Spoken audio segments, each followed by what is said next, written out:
Parashat Behaalotekha opens with the commandment to light the menorah, the golden candelabra.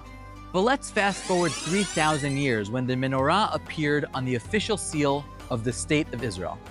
But like most things in Israel, it didn't happen without a controversy.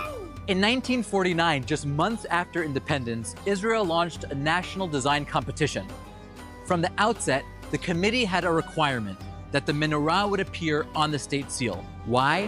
Because the menorah embodies Jewish heritage and Jewish history. The menorah was lit at the dawn of Bnei Israel's development as a nation in the desert, as seen in this week's parasha. And the menorah continued to be an integral part of the daily avodah in the Beit HaMikdash for nearly 1,000 years. And it wasn't just a religious symbol. The menorah also became a symbol of political independence, which is why the Hashmonaim, who wrested independence back from the Greek Empire, eventually minted coins with the menorah on it. The ancient Romans understood the menorah's symbolic power to the Jewish people, which is why after destroying Jerusalem and burning the Beit HaMikdash to the ground, they carved the menorah into the Arch of Titus, celebrating the exile of the Jewish people from their homeland. And that gets us back to the design competition of 1949. Over 100 designs were submitted. The winning design from brothers Gabriel and Maxim Shamir, which featured the menorah from the Arch of Titus.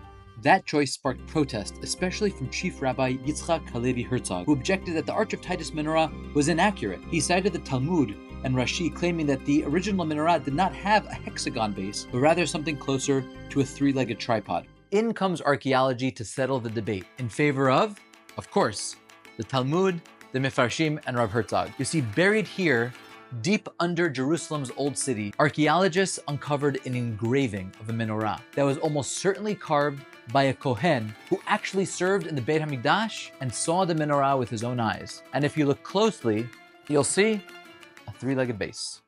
But perhaps this menorah was chosen not for precision, but for purpose. The menorah that symbolized Jewish exile that was carved into stone to mock a broken people was reclaimed by their descendants 1,879 years later, after they returned triumphantly and miraculously back to their homeland. Am Yisrael Chai, Shabbat Shalom.